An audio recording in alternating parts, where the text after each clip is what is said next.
Voilà. Donc, je disais que on va s'entretenir un peu donc du sujet de l'Antichrist. Naturellement, dans les Écritures, il y a beaucoup de choses qui sont révélées en rapport avec le sujet de l'Antichrist. Et ce n'est pas de tout que nous allons parler. D'ailleurs, je ne connais pas tout ce qui concerne le sujet de l'Antichrist. En tout cas, aujourd'hui, je ne connais pas tout. Mais je veux déjà aujourd'hui vous rappeler quelques points, quelques aspects en rapport avec le sujet de l'Antichrist. Déjà, dans le texte que nous avons lu, vous avez vu que Jean dit, vous avez appris qu'un Antichrist vient. Ceux à qui il écrivait, l'apôtre dit, vous avez appris qu'un Antichrist vient.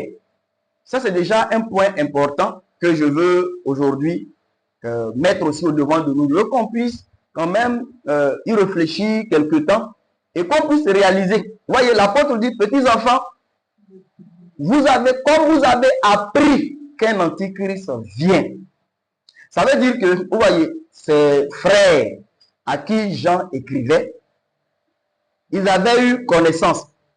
Peut-être par, on va dire probablement par la prédication des apôtres, par l'enseignement des apôtres, mais ils avaient eu une connaissance claire de ce que quelqu'un, un personnage, qu'on nomme ici l'Antichrist, ils avaient connaissance que cette personne-là venait. Ça veut dire que dans les voies de Dieu qui avaient été enseignées à ses églises, à ses frères et à ses sœurs par les apôtres, mais je vais dire par Jésus, par les apôtres et par ses apôtres et prophètes, ils avaient communiqué, je vais dire comme ça, la venue de l'Antichrist comme quelque chose qui est, voilà, je vais dire quelque chose qui fait partie, voilà, partie des voies de Dieu qui sont donc révélées en Jésus aux hommes. La venue de l'Antichrist fait partie des voies de Dieu qui sont révélées en Jésus-Christ aux hommes. Ça veut dire que c'est vrai que la plupart d'entre nous, et je l'espère d'ailleurs, nous attendons au retour, mais que je peux appeler aussi à la venue de Jésus notre Seigneur. C'est quelque chose de fondamental. Mais nous devons aussi savoir qu'il y a un Antichrist qui vient. Il y a un personnage qui porte ici le nom d'Antichrist qui vient. Et c'est quelque chose que nous devons savoir. Nous devons clairement savoir cela. Par exemple, l'Israël, selon la chair d'avant, ils attendaient certains personnages.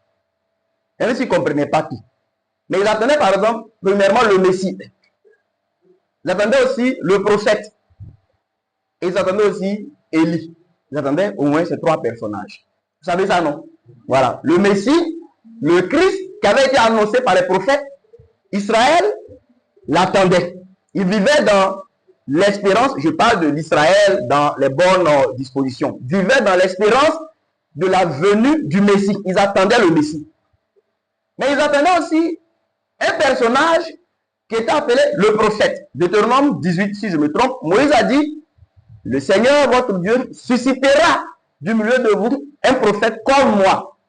Donc, ils attendaient ça. Vu que c'était une chose, Moïse, c'est l'homme de Dieu. Voilà. Et il a dit que Dieu, à un moment donné, allait susciter un prophète comme lui, qu'Israël devrait écouter. Et même, il y avait le danger de destruction et de perdition pour celui qui n'écouterait pas ce prophète. Donc, Israël attendait aussi ce prophète. Vous comprenez, non? Et ils attendaient aussi Élie. Selon Malachie qui avait prophétisé qu'avant le grand jour donc, de l'Éternel, il enverrait Élie. C'est pour cela que si vous vous rappelez, quand les pharisiens ont envoyé leur émissaire auprès de Jean, quand Jean a commencé à prêcher, à baptiser, ils ont demandé à Jean, es-tu le Christ? Es-tu Élie ou bien es-tu le prophète? Parce qu'il y avait trois, on va dire comme ça, personnages qui selon les prophéties, selon les Écritures, devraient venir. Bon, à la vérité, il y en avait deux. Voilà. Parce que le prophète, c'était le même que le Messie. Voilà. Et celui qui était donc à part, c'était plutôt Élie, mais que le Seigneur va nous dire être dans la personne de Jean le Baptiseur. Donc je vais dire que vous voyez que Israël, ils attendaient le Christ, ils attendaient aussi Élie, et ils attendaient le prophète, selon les déclarations des prophètes d'Israël. Et nous, aujourd'hui, dans la doctrine que nous avons dans le Seigneur, nous attendons le retour du Seigneur, nous attendons le Christ. Mais nous devons aussi savoir qu'il y a un antichrist qui vient. Et vous voyez, dans nos versions, on traduit par antéchrist. D'accord? Voilà. Bon, dans le fond, comme j'ai dit, il est plus droit de traduire par antichrist. Mais en disant antéchrist, ça veut dire qu'il vient avant le Christ. Bon, dans le fond, l'antichrist, il viendra avant le Christ. Voilà. Et c'est aussi l'une des raisons pour laquelle les gens l'appellent antéchrist. Anté, ouais, non, vous dites avant le Christ. Mais je veux déjà que nous puissions savoir qu'il y a un antichrist qui vient, selon que nous avons ensemble lu tout à l'heure dans 1 Jean, chapitre 2, le verset 18 que je reprends. Petits enfants, c'est la dernière heure. Et comme vous avez appris qu'un antichrist vient, vous avez appris cela. Il y a maintenant plusieurs antichrists. Par là, nous connaissons que c'est la dernière heure.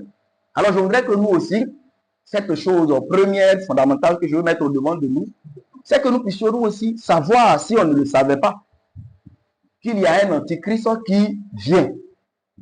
Et je vais dire que ouvrir son cœur et recevoir cette parole. Peut-être qu'aujourd'hui, on n'a pas suffisamment de discernement, malheureusement, pour réaliser l'imminence de la venue de cet être ou de ce personnage nommé ici l'Antichrist. Mais sachons-le et recevons-le, croyons-le, il y a bel et bien un personnage nommé ici Antichrist qui vient dans ce monde. C'est quelque chose d'important à recevoir. Ça fait partie, on dit intégrante, non? Ou bien, c'est ça, non? Voilà, partie intégrante des voies de Dieu dévoilées par le Seigneur Jésus et par ses apôtres et prophètes. Dans le discours ou dans les paroles du Seigneur, si vous faites, vous avez remarqué souvent le Seigneur dit, il faut que je fasse ceci. Il faut que, par exemple, je fasse pendant qu'il fait jour les œuvres de celui qui m'a envoyé. C'est ça, non? Il y a des il faut que. Dans les voies du Seigneur, il y a des il faut. Et les il faut que le Fils de l'homme soit livré. C'est pour dire que c'est un dessein arrêté de Dieu. C'est quelque chose que ni prière, ni non-prière ne vont changer. Il y a des voies de Dieu, il y a des décrets immuables de Dieu qui sont comme cela. Par exemple, il faut que le Fils de l'homme soit livré.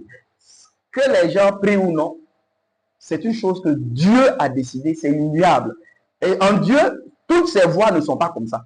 Voilà. Il y a certains aspects de ces voies qui sont, je vais dire comme ça, laissés un peu à l'appréciation aussi de la réaction des gens. Mais il y a certaines choses, il y a certains aspects que j'appelle ici par exemple des décrets qui sont immuables, des choses que Dieu a décrétées et rien ne peut changer cela. Il faut que la chose arrive. Et je veux que nous puissions savoir que la venue de l'Antichrist fait partie des il faut que. Il faut que l'Antichrist vienne. Il faut cela. On va lire 1 Jean 4, verset 1 à 3. Il faut que l'Antichrist vienne. Ce qui veut dire que prière ou non prière, l'Antichrist viendra. Voilà. Il va venir. Ça fait partie des décrets qui sont immuables, des choses que Dieu a déjà décidées, il a déjà arrêtées. 1 Jean 4, verset 1 à 3. Qu'est-ce qui est écrit? Oui. Bien-aimés, n'arrivez pas pour avoir esprit, mais éprouvez les esprits pour savoir s'ils sont de Dieu, car plusieurs faux prophètes sont venus dans le monde. Mais il va rester en ceci l'esprit de Dieu, tout esprit qui confesse Jésus venu en chair est de Dieu. Oui, verset 3. Verset 3. Et tout esprit qui ne confesse pas Jésus n'est pas de Dieu. C'est celui de l'Antichrist dont vous avez appris la venue et qui maintenant est déjà dans le monde. Amen. Donc on voit ici encore que Jean, il rappelle que les frères avaient appris la venue de l'Antichrist. C'est vrai qu'ici, il traite de ce qu'il appelle l'esprit de l'Antichrist. Donc, l'Antichrist n'est pas encore en personne venu, mais Jean dit que son esprit est déjà à l'œuvre. Mais on voit ici qu'il dit, c'est celui de l'Antichrist, pour ne pas dire c'est l'esprit de l'Antichrist dont vous avez appris la venue.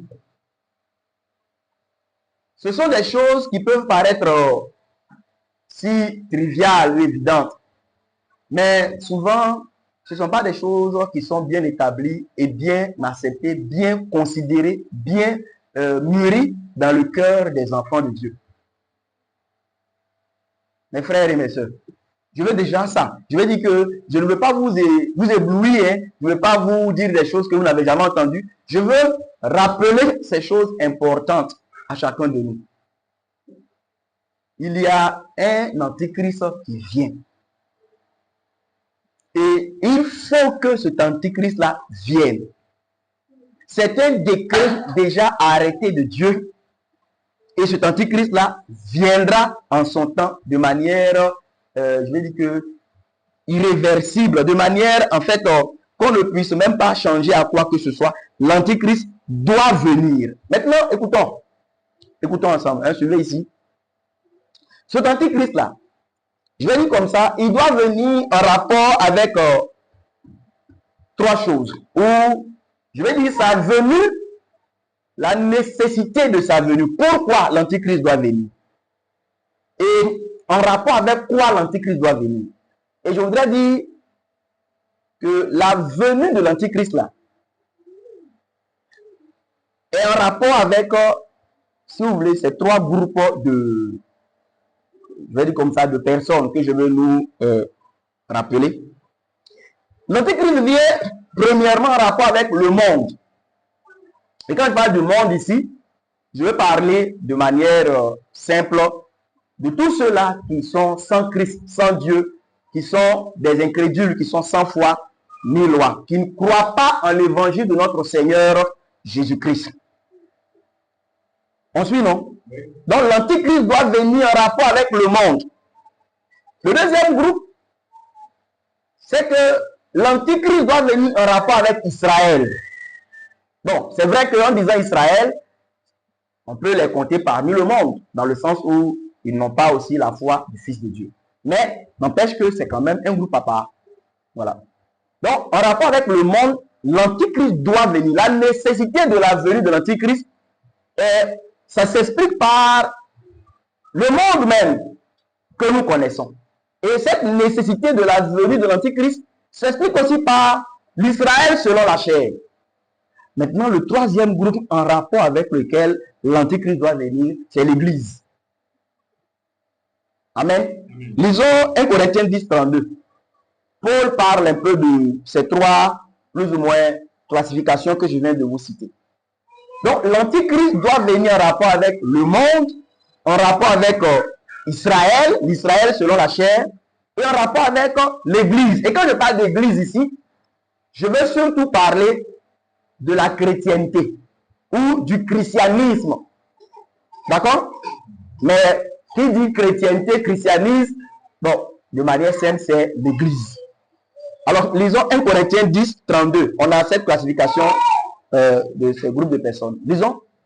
1 Corinthiens 10, verset 32. Oui. Ne soyez en scandale ni aux Grecs, oui. ni aux Juifs, ni à l'Église de Dieu. Amen. Amen. Vous voyez, non? Paul dit, ne soyez point en scandale ni aux Juifs. C'est ça, non? Oui. Bon, il commence aux Grecs, aux Juifs et à l'Église de Dieu. Ici, par exemple, on voit l'apôtre plus ou moins considérer tous les hommes de ce monde-là dans ces trois catégories. Ceux qu'il appelle premièrement les Grecs. Ici, c'est pour parler simplement de toutes les nations. Et ensuite, il parle des Juifs, donc qui est l'Israël selon la chair. Et puis, il parle de l'Église de Dieu. Et je dis, si vous voulez, c'est en rapport avec ces trois groupements de personnes que l'antichrist doit venir. Alors, la chose que je vais vous dire simplement, ça c'est quelques petits commentaires que je me fais, c'est que en rapport avec le monde, vous me suivez? En rapport avec le monde, l'antichrist doit venir pour que, par exemple, le monde puisse voir, en fait, le fruit de sa rébellion vis-à-vis de Dieu. le fruit de son orgueil, le fruit de son indépendance. Vous vous rappelez le psaume 2 qui dit brisons leurs liens. Brisons leurs liens. C'est ce sont les grains de ce monde, mais avec eux, c'est toute, je vais dire comme ça, l'humanité sans Dieu qui parle comme ça. Il veut se détacher des liens du Père et du Fils. Il veut, si vous voulez, se séparer, voilà, on va dire comme ça, de la domination de Dieu et de Christ. En un mot, ils ne veulent pas du joug du Fils de Dieu. Ils veulent vivre comme bon leur semble. Et vous voyez, la venue de l'Antichrist en rapport avec le monde, au travers de ce personnage, Dieu montrera au monde que voilà le fruit de toute votre rébellion, votre orgueil, votre refus de l'autorité de l'Éternel et de son Messie. Voilà finalement ce que cela va enfanter. Et il faut ça. Je vous ai dit qu'il le faut pourquoi? Mais pour que, parce que vous voyez, le fils prodigue par exemple, quand il décide de quitter la maison du père, le père aurait pu par exemple lui dire ne va pas. Vous voyez non? Le père aurait pu même par exemple bloquer toutes les issues afin qu'il ne parte pas. Mais généralement quand le père marcherait ainsi, qu'est-ce qui va en advenir? Ce fils-là va rester dans la maison, il va passer son temps à faire quoi? À murmurer, à se plaindre, à trouver que il a même eu raison de partir parce que ici c'est une prison. Alors le père a fait quoi? Le père a laissé. Mais si vous voulez, son indépendance vis-à-vis du père a enfanté ce qu'il a connu devant. Cette vie par exemple de souffrance, d'humiliation, cette vie, vous comprenez non, de toutes sortes de complications qui l'amènent un moment lui-même à entrer en lui-même. Il se dit que mais mon chemin n'a pas été bon. Vous comprenez? Donc le monde, aujourd'hui le monde, ça veut dire que la masse des hommes sans Dieu, ils se disent par exemple intelligents. Vous voyez non? Ils se disent forts. Ils se disent capables de se conduire. Pendant que les prophètes disent que la voix de l'homme n'est pas en son pouvoir. Que ce n'est pas à l'homme, quand il marche, de faire quoi? De diriger ses propres pas. Mais le monde, si vous voulez, veut démentir cela. C'est comme si le monde voulait prouver que eux, ils peuvent marcher sans être dirigés par Dieu, par l'évangile, par le Fils de Dieu. Alors, je dis que la venue de l'Antichrist, ça va être, si vous voulez, la manifestation la plus éclatante de la folie qu'il y a dans le fait de se détourner de Dieu pour vouloir se conduire soi-même. C'est comme si Dieu dira au monde, vous voyez, toute votre technologie, et vous voyez que de nos jours, la technologie fait des prouesses extraordinaires. C'est utile aux hommes, c'est bien. Mais toute l'intelligence des hommes, toute leur politique, toute leur technologie, leur étude, leur science, qu'est-ce que ça va enfanter? Ça va enfanter simplement l'Antichrist. Ça veut dire que toute la gloire, la force, la sagesse, l'intelligence, vous voyez, les sommets, les unions des nations, les ONU, tout ce que les hommes vont, il veut dire que concevoir le fruit dernier qui va sortir de là, c'est celui qu'on appelle l'Antichrist. C'est pourquoi je dis en rapport avec le monde, il faut que l'Antichrist vienne. Il faut qu'il vienne pour que, comme le fils prodigue que Dieu a, que le Père a laissé, il s'est rendu compte de manière évidente que son chemin était mauvais. Donc l'Antichrist, venant en rapport avec le monde, c'est une nécessité pour que ce monde-là, finalement, réalise que ça a été toujours une chose mauvaise que de se détourner de Dieu pour marcher selon ses propres voies. Amen. On peut lire par exemple dans 2 Chroniques 12, le verset 1 à 4. Je veux une lecture. Donc vous voyez que c'est une nécessité, c'est quelque chose qui est important. Il faut que l'Antichrist vienne en rapport avec le monde pour que le monde voie que c'est une folie que de se détourner du Dieu vivant et de son Christ pour pouvoir marcher selon nos propres voies. Et en disant le monde, vous voyez, tirons même des leçons de ces choses-là. Voilà. 2 Chroniques 12, verset 1 à 4. Qu'est-ce que c'est écrit, frère? Tu peux lire pour nous, s'il te plaît? 2 Chroniques 12, verset 1 à 4. Oui.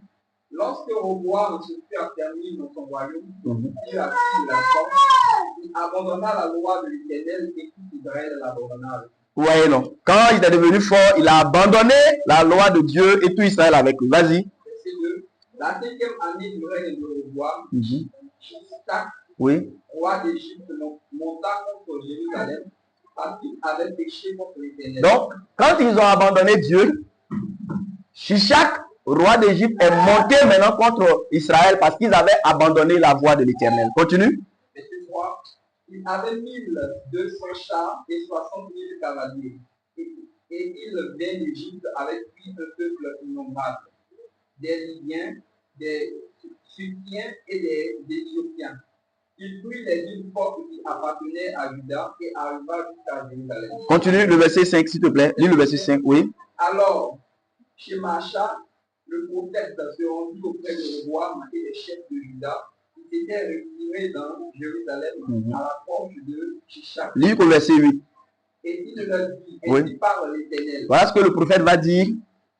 Vous m'avez abandonné, je vous abandonne aussi. Vous m'avez abandonné, je vous abandonne aussi. Et il y a des gens qui enseignent que si tu abandonnes Dieu, il ne t'abandonne pas.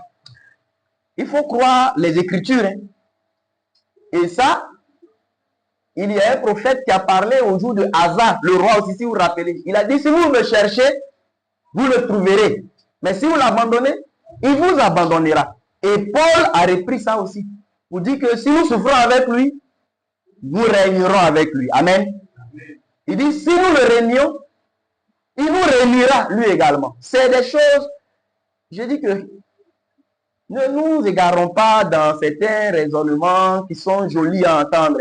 Voilà ce que les apôtres ont enseigné. Si nous régnons le Seigneur, il nous règne aussi. Et c'est pour cela que, par exemple, dans les débuts de l'Église, avant que tu continues mon frère, il faut t'arrêter là. Dans les débuts de l'Église, quand il y avait, par exemple, les temps de persécution avec menace de mort, mais les chrétiens de ces jours-là, ils ne croyaient pas à nos doctrines de une fois sauvé, toujours sauvé irrémédiablement, quelque chose que tu fais. Ils ne croyaient pas ça. C'est pour cela que, par exemple, devant la menace de mort, plusieurs tenaient et ne régnaient pas leur Seigneur. Parce qu'ils croyaient que s'ils régnaient leur Seigneur les régnait à son tour. Ils croyaient ça. Ils ne croyaient pas que une fois que tu as cru là, même si tu régnes le Seigneur, tu vas quand même au ciel. Bon, en toute honnêteté, si cette doctrine était crue par ses frères là, pourquoi se faire tuer inutilement? Pourquoi, quand tu es menacé, ne pas régner le Seigneur? Et puis bon, après, dans tous les cas, c'est ce que tu fais. Une fois que tu es scellé pour l'éternité, tu es scellé. Je vous dis que souvent, de telles doctrines, on les développe dans les temps de paix. Quand ça va, quand on est tranquille, c'est là on développe ce genre de doctrines. Et j'ai lu, c'est documenté dans l'histoire de l'Église, combien de fois, après les temps de persécution, il y a eu même un moment où il y a eu une grande division dans l'Église parce que les chrétiens qui, sous les menaces de la persécution, avaient par exemple cédé et puis par exemple avaient sacrifié aux idoles pour pouvoir éviter la mort, quand les temps de persécution passaient et qu'ils voulaient revenir dans la communion des frères, il y avait des frères qui disaient que c'est plus possible. Parce que le Seigneur a dit que si tu le régnis, lui te régnie. Donc, eux, ils ne peuvent plus avoir communion avec ces personnes-là. Et l'autre groupe disait que, mais Pierre a régné le Seigneur. Mais le Seigneur a eu compassion pour le relever. Et là, vous voyez que ça envoyait des sérieux débats. Voilà. Alors, voilà des débats même qui sont dignes d'être menés. Mais je dis ça au passage pour faire comprendre que croyons la parole de Dieu. Le salut, là, c'est pas quelque chose qui est comme peut-être un ballon ou bien une petite clé dans notre poche. On ne fait pas attention, on l'a perdu le matin, on le trouve le soir. Non, c'est quelque chose de sûr, de sérieux. Mais ça ne signifie absolument pas que quel que soit ce que tu fais, tu vas au ciel. C'est faux. Je vous dis que c'est faux. Et si un jour, peut-être que vous vous trouvez devant une épée qui vous menace de vous égorger ou de vous décapiter, si vous ne régnez pas le Seigneur, ne vous avisez surtout pas de le régner en vous appuyant sur une doctrine qui dirait que parce qu'étant scellé pour l'éternité, quel que soit ce que vous faites, vous allez au ciel. Je vous dis de tout mon cœur, si vous avez régné le Seigneur là, il vous renie. Il vous renie. Alors, je ne sais pas si, comme certains l'ont dit, peut-être dans une repentance sincère, peut-être que le Seigneur pourrait vous relever. Il a cette autorité qui lui appartient à lui. Mais je vous dis, si vous reniez le Seigneur, il vous régnera. Paul l'a dit, si nous souffrons avec lui, nous régnerons aussi avec lui. Si nous le renions, il nous régnera. C'est écrit. Et le Christ a aussi appuyé ça en disant que si quelqu'un a honte de lui, devant les hommes, il a dit quoi? Il aura honte aussi de cette personne. Vu que dans les voies de Dieu, à un moment donné, le Christ devra confesser, pour ne pas dire présenter chacun de ses saints à Dieu son Père.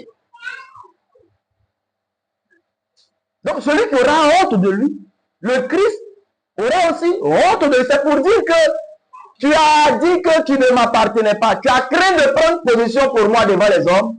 Mais aujourd'hui, je ne peux pas prendre position pour toi devant le Père et les anges.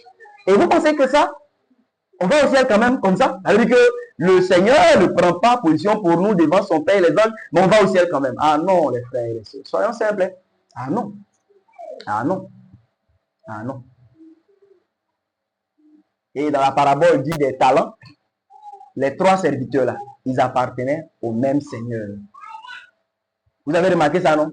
Celui qui a reçu, je ne sais pas, ses 5 talents, il appartenait au Seigneur, c'est ça? Celui qui a reçu les 2 talents, ça, il appartenait au Seigneur. Et celui qui a reçu 1 talent, appartenait lui aussi au Seigneur. Mais en tout cas, dans le dénouement de cette parabole, le Seigneur ne croit pas, en tout cas, il semble qu'il ne croit pas la même doctrine que c'était notre monde. Parce que lui, il a même fait savoir que au jour des comptes, le serviteur qui aura été inutile et infidèle, il le jettera dehors avec les infidèles, là où il y a les pleurs et les grincements dedans. Mais ce serviteur lui appartenait hier. C'est parce qu'il lui appartenait qu'il lui a remis donc un talent à faire valoir. Le salut est sûr. Mais ce n'est pas un système joli fabriqué pour faire ce que nous voulons. Ah, détrompons-nous. Détrompons-nous. Mais le plus faible qui s'attend à Dieu, il a espérance. Le Seigneur le soutiendra jusqu'à la fin. Amen. Donc, poursuivons notre lecture. Vous m'avez abandonné. Oui, c'est ça. Et je vous livre entre les mains de Shishak. Oui. Le chef d'Israël et le roi. Non, les chefs, c'est ça, non? Oui, les chefs d'Israël et le roi s'unirent et disent, l'Éternel est juste. Donc Dieu dit, vous m'avez abandonné, je vous livre à cet homme, à ce roi païen, à Shishak. Et vous avez vu, voilà la réaction que l'on devrait avoir. Quand ils ont entendu ça, on dit les chefs d'Israël et puis le roi, c'est un prophète qui leur parle ici. Mais ils savent que ce que le prophète dit est vrai. Vous savez, de nos jours, nous, on ne veut pas que quelqu'un nous dise que nous avons commencé à mal marcher et que même souvent, que quelqu'un se permette de nous dire que ça cause ça même que tu es malade. Au ça, on en fera toutes sortes de problèmes. Alors, je ne suis pas en train de demander que dès que tu vois quelqu'un qui est malade, il faut aller. Non, non. Il faut aussi t'assurer que ce que tu dis là est vraiment le témoignage que Dieu te donne. Parce que là, c'est un prophète qui parle. Donc, c'est par l'Esprit de Dieu. Mais il met clairement son doigt sur la plaie. Il dit, vous avez abandonné Dieu. Dieu vous a abandonné. Et c'est pour ça qu'il vous livre. Ce que vous êtes en train de vivre là, c'est la conséquence amère de votre rébellion. Mais vous voyez, ici, on parle de chef d'Israël, de roi. Mais ils n'ont pas tué le prophète. Comme nous, souvent, nous le faisons. Quand Jean-Baptiste dit, il ne t'est pas permis de prendre la femme de ton frère, on pense que la solution, c'est le décapiter. Mais décapiter Jean là, ça ne change rien. Ça ne fait que aggraver ta culpabilité.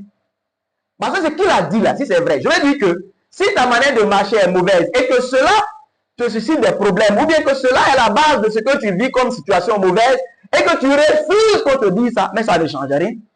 Au contraire, tu ne fais qu'aggraver ta situation. Parce que même si tu refuses qu'on te dise ça, c'est ça qui est. Paul a dit aux frères de Corinthe que plusieurs d'entre vous êtes malades à cause de vos mauvaises attitudes par rapport au repas du Seigneur. Aujourd'hui, nous, on peut vivre tout, mais que personne ne nous dise que, tu vois, il y a des choses qui ne vont pas parce que tu marches mal, parce que tu as abandonné les voies du Seigneur, parce que tu as régressé, parce que tu t'es refroidi. On ne veut pas que quelqu'un nous dise, dites à Archip, prends garde au ministère que tu as reçu dans le Seigneur pour le remplir bien. Aujourd'hui, on ne pense pas que si on a reçu un ministère et qu'on est négligent, que cela peut nous susciter tribulation, douleur, problème de la part de Dieu. On ne croit pas ça. On ne croit pas. C'est pourquoi même de nos jours, quand on est malade, même on ne pose même pas de questions à Dieu. Voilà, parce que on ne croit même pas, on se dit que on peut marcher comme on veut, mais maladie qui arrive, la maladie là, ça arrive à tout le monde. Voilà les raisonnements des chrétiens. Mais ça, ce sont des choses mauvaises. Mais je veux dire que quand on est devant Dieu, il faut qu'on apprenne l'humilité. Amen. Qu'on apprenne en disant que l'Éternel est juste. C'est ce qu'ils ont dit. Ils disent, c'est comme ils disent que ce qu'on vit là, c'est juste. Il faut qu'on a abandonné Dieu. Il est écrit au commencement que quand le royaume s'est affermi, Roboam, il a abandonné la voie de l'Éternel. Et Israël l'a suivi. Et souvent, nous perdons de vue que... C'est pourquoi je vous ai dit tout à l'heure, je vais parler un peu de ce que je vous ai dit que l'Antéchrist, il vient en rapport avec le monde, en rapport avec Israël, et puis en rapport avec l'Église. Ici, je donne cet exemple pour montrer que, vous voyez, Israël abandonne Dieu, donc Dieu les livre à un roi païen. Bon, c'est vrai qu'ils se sont humiliés. Mais, je vais vous faire comprendre que toutes les fois que chacun de nous ici retienne bien ça, c'est une leçon importante. Toutes les fois que nous, par exemple, nous éloignons d'une voie du Seigneur, d'une volonté du Seigneur, d'une chose du Seigneur, sachons-le que Shishak, le roi d'Égypte, viendra dans peu de temps. Quelqu'un comprend mon langage? Non, parce qu'au moment où on abandonne l'Éternel, je crois qu'on a dit c'est quelques années plus tard, non? La 5e année, c'est ça, non? Du règne de Roboam, c'est là que Shishak est venu. La chose, c'est que Shishak ne va pas se présenter dès que on commence à marcher mal. Mais je veux qu'on sache que toutes les fois qu'on commence à marcher mal, il y a le Shishak, roi d'Égypte, qui est devant. Il va se présenter. Peut-être qu'au commencement, on peut faire face à un vent doux et léger, comme le vent que les gens ont rencontré. Quand Paul dit, il ne faut pas quitter l'île de Crète. Mais les gens se sont dit que, oh, c'est rien. Ils ont bravé cet interdit. Mais ils ont rencontré un vent doux et léger. Et j'imagine qu'ils disaient que si c'est à cause de ça qu'il dit, il ne faut pas, on va partir. Mais le texte dit que quelque temps après, il y a un vent violent qui est venu et qui les a entraînés à la dérive. Est-ce qu'on comprend ces choses? On comprend ces choses. Je ne veux pas nous effrayer, mais nous avons besoin de connaître aussi la frayeur, la crainte de Dieu. Parce qu'aujourd'hui, souvent, on se permet un peu trop facilement des choses déplaisantes à Dieu. Et souvent, on se dit que même si on le fait, on va se repentir. Même si on le fait, on peut rattraper le tir. Faisons attention. Je dis, la repentance, là, ce n'est pas quelque chose qui obtient forcément absolution. Pour ne pas dire, en fait, qui obtient forcément une réponse favorable. C'est Dieu qui décide de nous donner son pardon. Est-ce que nous comprenons ça? Et si, au moment où il nous avertit, on ne tient aucun compte de ces avertissements, on peut faire ce qu'on veut. Et puis après, revenir, demander pardon, et puis il peut décider de ne pas nous écouter. Il est dit d'Ésaü que, après avoir été profane, après avoir méprisé le droit d'aînesse, quand plus tard, il a voulu avoir les bénédictions en rapport avec ce droit, on dit bien qu'il ait sollicité son père avec des larmes, il n'y a pas eu de réponse favorable à sa repentance. Et Judas. Mais Judas avec Pierre. Mais si on veut parler de repentance, Judas même, il s'est mieux repenti que Pierre. Écoutez bien ce que je vous dis. Écoutez bien. Comprenez mon langage. Je vais vous faire comprendre que l'efficacité de la chose là ne se trouve pas nécessairement dans les confessions que nous faisons. Même dans ce que nous on appelle par exemple les restitutions. Parce que Judas, il a restitué l'argent là. Vous vous rappelez ça, non? Il est allé, il dit que j'ai vendu le sang innocent. J'ai péché. Ils ont dit, mais que nous importe? Ça, c'est ton problème. J'ai ça toi seul. Judas a dit, tenez l'argent là, tenez l'argent. Qu'est-ce qu'il y a de mieux à faire que ça? Confesser ce que tu as fait. Ce n'est pas les différentes étapes de nos repentances là. Regretter, c'est ça, non? Voilà. Confesser, abandonner, restituer. Judas a fait ça. Il y a des gens souvent ils disent que non, Judas ne s'est pas repenti, il a été pris de remords. Ce n'est pas vrai. En tout cas, si vous lisez avec honnêteté, ce n'est pas ça. Le problème, voilà où je trouve qu'il faut comprendre la pensée. c'est que Dieu a refusé de lui pardonner à Judas. Parce que Judas a méprisé les appels à la repentance au moment où le Seigneur l'a appelé. Et je pense que vous êtes d'accord avec moi quelque part dans les Écritures. Il dit que comme je vous ai appelé et que vous n'avez pas écouté, quand vous aussi, vous crierez, je me détournerai aussi. Je ne vais pas vous écouter. Il y a des... Judas, le Seigneur lui a donné une dernière occasion quand ils étaient en train de manger ensemble. Il l'a rejeté. Et si vous remarquez, l'Écriture dit qu'il avait déjà vendu le Seigneur. Je dis souvent qu'il avait même l'argent probablement sur lui. Et en mangeant, le Seigneur était tellement troublé de voir la noirceur du cœur, de voir l'entêtement, l'endurcissement. À un moment donné, il a dit, comment échapperez-vous au feu de la géhenne quand vous marchez ainsi? Ça veut dire que si on vous montre ça, tu vois Dieu pour te sauver, il dit, ça c'est quoi? Tu dis non, ça dépend. Ça veut dire que souvent, le Seigneur dit, mais avec ça là, comment tu vas échapper au feu de l'enfer? Vu que ça là, Dieu dit, qu'est-ce que c'est? Il dit, ça dépend. Ça dépend de quoi? C'est verre d'eau. Mais on voit que souvent, parce que reconnaît que c'est verre d'eau là, ça me coince. Il dit que ça dépend ou bien, il ne sait pas. Ça vous dit quelque chose, non? Le baptême de Jean. On ne sait pas. Quand ils savent bien, mais ils ne veulent pas. Souvent, et le Seigneur dit, comment échapperez-vous? On est en train de manger. On est 13. Jésus avec 12 apôtres. Vous me suivez, non? Est-ce que vous me suivez? Et puis, il dit, on dit à un moment donné, j'imagine qu'il mangeait. Le Seigneur, il sait tout, hein. Il mangeait, mais j'imagine à un moment donné qu'il a été troublé. C'est comme si le Seigneur se disait, mais il va quand même pas. Il ne va pas confesser. Il mange. On mange ensemble. On rit ensemble. Donc, il va cacher encore cette chose. Il ne va pas reconnaître ça. Après, il va continuer. Vous imaginez que souvent, supposons que quelqu'un même a comploté un coup, avec quelque chose de mortel contre vous-même. Et puis quelqu'un est venu vous dire, vous savez, vous avez les preuves, tout. Et puis vous voyez que ce frère-là est assis avec toi, il mange avec toi.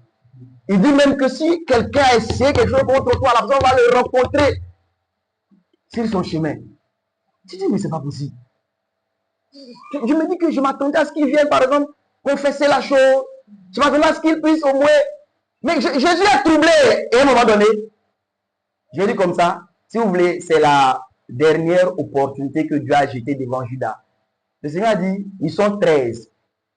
Il dit, je vous le dis en vérité, l'un d'entre vous me livrera.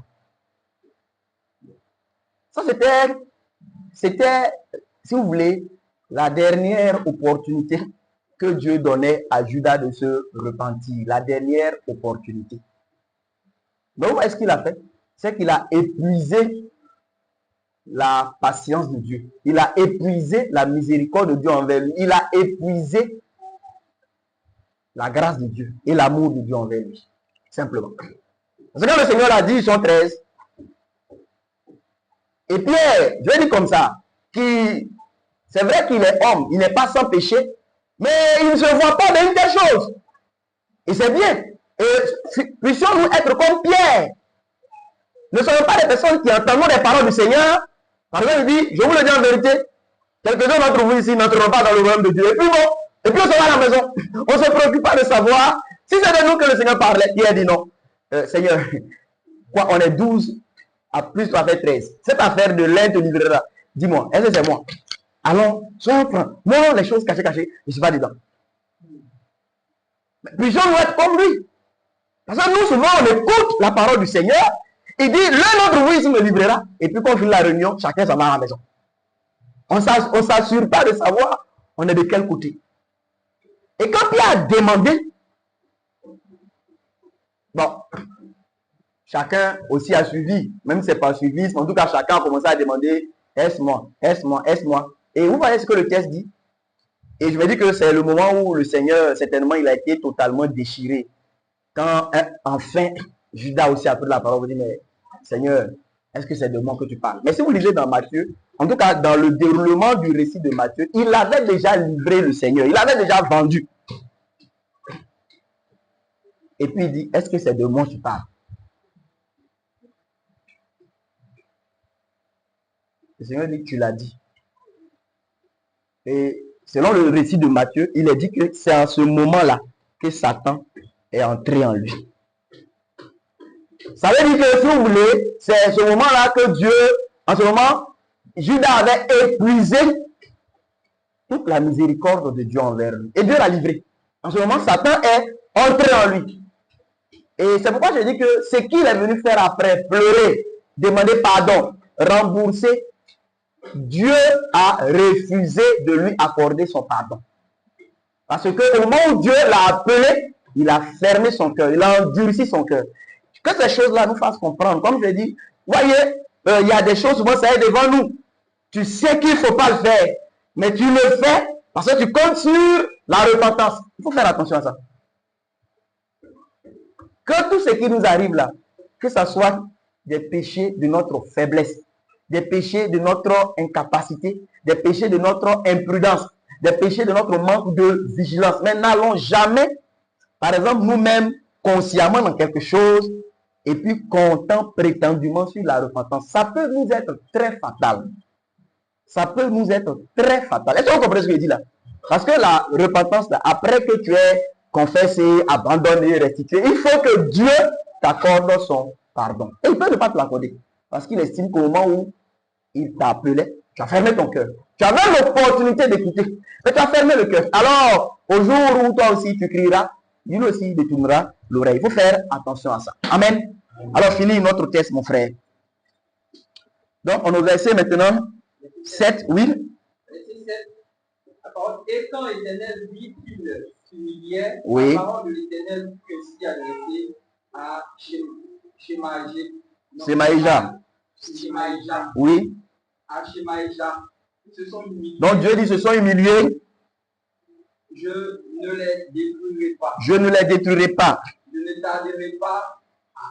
Je ne tarderai pas à leur séduire, et ma colère ne se répandra pas sur Jérusalem par Shishak. Mais le verset 8 pour finir, écoutez, qu'est-ce que Dieu va dire? Verset 8. Oui. Mais ils lui seront assujettis. Ils seront assujettis à Shishak. Et ils le sauront. Oui. Que c'est que le servir ou servir les royaumes des autres pays. Amen. Vous voyez ici ce que Dieu dit? Comme ils n'ont pas voulu de moi, je vais les laisser sous l'autorité d'un roi païen. Ils vont voir la différence qu'il y a entre le fait de me servir ou de servir les autres, donc les rois des autres peuples. Ils vont voir la différence. Et je dis que dans l'explication que je donnais par rapport à la nécessité de la venue de l'Antichrist, on voit ici, le monde ayant rejeté l'Éternel et son Christ, bon, Dieu va permettre que le fruit de son orgueil, le fruit de sa rébellion, le fruit de sa prétendue intelligence, sa prétendue science, mais Dieu va lui permettre de manger ça. Et il va se rendre compte que c'est une chose amère que de se détourner de Dieu pour vouloir suivre ses propres voies. Et j'ai dit que l'Antichrist, il vient aussi en rapport avec Israël. En rapport avec Israël, pourquoi? Dans Jean, chapitre 5, verset 43, qu'est-ce qui est écrit? Nous lisons ça, s'il vous plaît. Jean 5, 43. L'Antichrist, il vient en rapport avec le monde, selon les explications que j'ai données. Le monde est un monde orgueilleux. C'est un monde qui prétend être scientifique, qui prétend se conduire soi-même, qui prétend définir lui-même ce qui est bien, ce qui est mal, qui prétend n'avoir besoin d'aucun Dieu. Alors, Dieu va laisser le monde manger finalement le fruit de sa rébellion et de son orgueil. Maintenant, il lit pour nous Jean 5, verset 43. Je dis en rapport avec Israël, voilà, l'Antichrist vient pourquoi? Jean 5, verset 43. Oui. Version David. Oui. Moi, je suis venu au nom de mon Père. Je suis venu au nom de mon Père. Et vous ne me recevez pas. Mais vous ne m'avez pas reçu. Si un autre vient en son propre nom. Vous entendez, non? Bon, il dit si. Sinon, c'est mais un autre. Mais un autre vient en son, ou viendra en son propre nom. Oui. Celui-là, vous le recevrez. Amen. Donc, pour Israël, ici, le Seigneur parle à Israël. Il dit, moi, je suis venu au nom de mon Père. Et dans cette parole, il y a des choses importantes dedans. Parce que vous allez voir que dans les choses que, si j'ai l'opportunité, je dirais quelques mots là-dessus, parce que l'Antichrist qui viendra, il aura une doctrine, il aura quelque chose qu'il croit. Voilà, c'est vrai qu'on dit il ne fera attention à aucun Dieu, vu qu'il va se proclamer lui-même Dieu, mais il croira quelque chose par rapport à la divinité, je vais dire comme ça. Et vous allez voir que il il va nier que Jésus soit le Christ. Et dans la négation que Jésus soit le Christ, il nie par là qu'il y a un Père et un Fils. On dit il nie le Père et le Fils. Dans le fait de nier que Jésus soit le Christ, le Fils de Dieu. Amen. Donc on voit ici que le Seigneur, il dit, moi je suis venu quoi? Au nom de mon Père. Voici le vrai Christ. Le vrai Messie, il n'est pas venu en son propre nom. Cela révèle, cela révèle que il y a le Christ et Dieu son Père. Amen. Il y a le Christ qui est loin et puis Dieu qui l'a oint d'une huile de joie au-dessus donc de tous ses compagnons ou de ses égaux, de ses semblables, selon la tradition qu'on peut prendre. Vous comprenez? Mais le faux Christ, donc l'antichrist, lui viendra en son propre nom. Ce qui veut dire que il ne parlera pas de quelqu'un d'autre. Il ne présentera pas quelqu'un d'autre. Il se présentera lui-même. C'est pourquoi on dit que il va, si vous voulez, il ne fera attention à aucun autre Dieu. Il va se proclamer lui-même Dieu. L'une des choses, par exemple, qui trompe même les gens sur la nature et l'identité de Jésus, notre Seigneur, c'est que, par exemple, il a surtout parlé du Père. Il a surtout parlé du Père. Il a surtout donné gloire au Père. Il a surtout fait la volonté du Père. Et c'est pourquoi il dit ici à Israël, moi, je suis venu au nom de mon Père. Vous ne m'avez pas reçu. Mais un autre, c'est déjà une annonce là. Un autre viendra en son propre nom. Lui, vous le recevrez. Vous voyez, en rapport avec Israël, il faut que l'Antichrist vienne pour aussi révéler à Israël sa perfidie. Vous me suivez, non? Sa perfidie, révéler son hypocrisie, révéler aussi son orgueil, révéler son incrédulité et révéler qu'ils ont eu tort de rejeter celui qui est venu au nom de son Père. Amen. Ésaïe le prophète dit quelque part là-bas que Israël fera alliance avec la mort ou bien avec le séjour des morts. Il parlait là de l'Antichrist. Quand Israël fait alliance avec la mort ou bien avec le séjour des morts, c'est pour se garantir eux de la mort. C'est pour se garantir du séjour des morts. Si la mort, c'est ton camarade, tu vois que toi, tu es délivré. Si le séjour des morts, c'est ton ami, tu te dis que toi, tu ne vas pas aller là-bas. Mais Ésaïe dit, si vous voulez, la mort avec qui vous avez fait alliance, ou ce fleuve-là va déborder. Ça veut dire que vous n'allez pas pouvoir, en fait, maîtriser ses voies. Il va se retourner contre vous. Et c'est ce que les prophéties nous révèlent de ce qui va arriver à Israël par rapport à l'Antichrist qu'ils vont recevoir. Amen. Donc, en rapport avec Israël, l'Antichrist aussi doit venir parce que Israël, par exemple, au jour du vrai Christ, a dit que eux, ils n'ont pas d'autre roi que César. Mais c'est un mensonge, c'est de la perfidie. C'est grave. Dans tous les psaumes, qu'est-ce que vous lisez? L'Éternel est mon roi. Vous lisez dans les psaumes que Dieu est mon roi. Mon Dieu, mon roi, mon rocher. Et au jour, parce qu'ils voulaient forcément se débarrasser de l'homme Jésus qui était répugnant à leurs yeux, c'est un roi, enfin un gouverneur païen qui dit, crucifierai votre roi, essayant de conscientiser un peu ces hommes. Ils ont dit, nous n'avons pas d'autre roi que César. Mais c'est un mensonge grave. Et comme ils disent que c'est César qui est leur roi, ils ne connaissent pas d'autre roi que César, mais Dieu va leur donner un César. Voilà. Donc, comprenez, vous voyez pourquoi l'Antichrist doit venir en rapport avec Israël. Voilà. Parce qu'ils ont rejeté le vrai Christ qui est venu au nom du Père. Alors, il faut qu'ils reçoivent donc le faux Christ qui viendra en son propre nom. Maintenant, la dernière chose, j'ai dit que en rapport avec l'Église. L'Église, j'ai dit Église, on peut parler de chrétienté, d'accord, de christianisme, mais, s'il vous plaît, calmez l'enfant là. Mais écoutez, pourquoi maintenant l'Antichrist doit venir en rapport avec ce que j'appelle, et je dis que quand je dis Église, je ne parle pas nécessairement de l'Église fidèle, mais je parle de tout ce qui porte au nom d'Église, tout ce qui se réclame de Christ, tout ce qu'on peut appeler chrétienté. en rapport avec la chrétienté ou le christianisme ou l'église, l'antichrist doit venir à cause de l'apostasie de l'église, ou l'apostasie de la chrétienté, ou l'apostasie du christianisme. Vous savez ce que c'est que l'apostasie? On va dire simplement, c'est l'abandon de la vraie foi. Et quand on parle de la vraie foi, c'est l'abandon de la vraie révélation, c'est l'abandon du vrai évangile, c'est l'abandon de la vraie doctrine pour suivre nos propres voies. C'est ce chemin-là, au niveau de l'église, qui fait que il faut, à un moment donné, que l'antichrist vienne.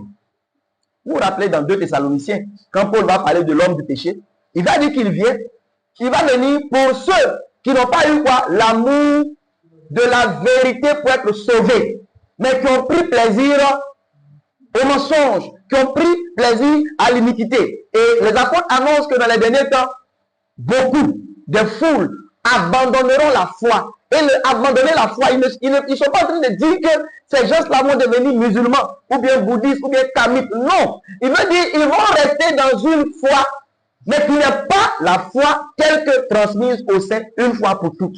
Donc, par exemple, 1 Timothée, je dis chaque fois, c'est l'épître que Paul a écrit, par exemple, pour montrer comment on doit se conduire dans l'église. Mais nous-mêmes qui sommes ici, est-ce que nous nous préoccupons encore vraiment de rester dans ces recommandations, de garder, par exemple, ces instructions? Est-ce que les frères, les hommes, au milieu de nous, se préoccupent de prier en élevant des mains pures, sans colère, sans murmure? Ça veut dire, est-ce qu'on se préoccupe de ne pas enjamber des problèmes non réglés pour venir nous tenir dans nos rassemblements? Mais comme l'orgueil fait qu'on a un problème, on l'enjambe, vous comprenez, non? On ne le règle pas, mais on vient prier. On a commencé à apostasier. C'est ça l'apostasie. Et c'est cette apostasie qui va aussi accoucher un antichrist. Qui va accoucher l'antichrist en rapport avec l'église. Parce que l'église n'a pas voulu honorer le Christ, n'a pas voulu maintenir la maison de Dieu comme elle doit être. L'église n'a pas voulu garder, écoutez-moi, sa séparation d'avec le monde, d'avec la chair, d'avec les choses du monde. Alors, l'Israël, selon la chair, vous savez qu'ils ont eu aussi droit à leur antichrist. Ils ont commencé, on va dire plus clairement, leur histoire avec Moïse, qui a reçu la révélation, la doctrine, qui leur a communiqué ça. Mais après Moïse, vous allez voir que Israël, si vous lisez par exemple dans le livre des Juges, qu'est-ce qu'on y voyait? Réveil, déclin, réveil, déclin, réveil, déclin, jusqu'à ce que le livre finisse dans la mort, dans les ténèbres. Mais je vais dire quoi? Après, on va voir le temps des rois. Mais de manière générale, Israël a marché, ne se préoccupant plus vraiment comme Josias ou bien comme Ézéchias, de rechercher les anciennes voies de Dieu, selon Moïse, pour pouvoir, se conformer à cela. Voici le véritable esprit du réveil. Je vous ai déjà parlé de ça. C'est de pouvoir, dépoussiérer, déblayer les puits anciens. C'est de pouvoir creuser à nouveau les puits que Abraham, notre père, avait creusés, qui ont été comment? Bouchés, et puis leur donner les mêmes noms que les noms qu'Abraham avait donnés. Le réveil, ce n'est pas de dire, je sais que maintenant l'Éternel sera avec moi. Pourquoi? Parce que j'ai un lévite pour prêtre. Ça veut dire que le réveil ne consiste pas à nous satisfaire d'avoir retrouvé quelques aspects de la volonté de Dieu. Il faut que notre cœur soit dans un esprit continuel d'examen, de réforme, de retour aux voies que le Seigneur nous a enseignées. Quand on est négligent de ces choses, c'est l'apostasie. Parce que l'église, la vraie église, elle apostasie. L'apostasie n'est pas pour le monde. Le monde n'apostasie pas. C'est l'église qui peut apostasier. Parce que apostasier, c'est tomber d'une position à laquelle on était au début. L'église, c'est la seule qui a reçu la vérité. C'est elle qui est la colonne et l'appui de la vérité. C'est elle qui a reçu la doctrine de Dieu. Alors, quand elle descend pour pouvoir se conformer au monde, alors c'est avec le monde que tu veux être en amitié, mais son roi va aussi être quelqu'un qui va aussi te dominer. Et tu verras ce que ça va faire. Alors, je veux dire que par rapport à l'église, c'est à cause de son apostasie que l'antichrist vient. Et je parlais d'Israël. Ben, vous allez voir, Israël va marcher comme ça jusqu'à dans les années 160 avant Jésus, il y a eu un roi de Syrie qu'on appelle Antiochos Épiphane, qui a été un modèle très significatif de l'Antichrist, qui a accompli d'une certaine façon les prophéties que Daniel avait données, qui a installé l'abomination qui cause la désolation dans le temple d'Israël. C'est en son jour que ont été ceux qu'on appelle les Maccabées, Judas Maccabée, Mattathias, leur père, etc. Parce que en ce jour-là, cet homme, Antiochos Épiphane, ben, il a massacré les Juifs par millions. Voilà. Il a interdit la circoncision. Il avait interdit ça, qu'on ne se circoncie plus. Il a interdit la possession des parchemins, des livres sacrés. Si on trouvait ça avec toi, c'était signe que tu étais passible de mort. Voilà. Et il a, si vous voulez, demandé que les Juifs puissent avoir les mêmes coutumes que tous les autres peuples. Pourquoi eux veulent être séparés? Et vous savez, en son jour, selon ce que Daniel dit, il y a eu beaucoup de prévaricateurs. Je veux dire, beaucoup qui ont abandonné la loi pour pouvoir se faire les faveurs des Grecs. Et particulièrement, selon l'histoire, je connais un homme, au jour de ce roi Antiochos, le grand prêtre des Juifs, il s'appelait Onias III. Ce Onias-là, il avait son frère. Son frère, vous savez comment il s'appelait, mes frères et mes soeurs? Il s'appelait Jésus. Le frère d'Onias III, il s'appelait Jésus. Mais ce Jésus-là, parce qu'il voulait avoir les bonnes grâces de Antiochos Épiphane, qui est un roi grec, parce que ce Jésus voulait avoir ses bonnes grâces, il a changé son nom. Jésus là en Jason. Voilà. Donc, Jason, qui est un nom plus grec. Voilà. Et Jésus, c'est trop juif. C'est trop hébreu. Et puis, c'est trop significatif même. Ça parle du salut de l'Éternel.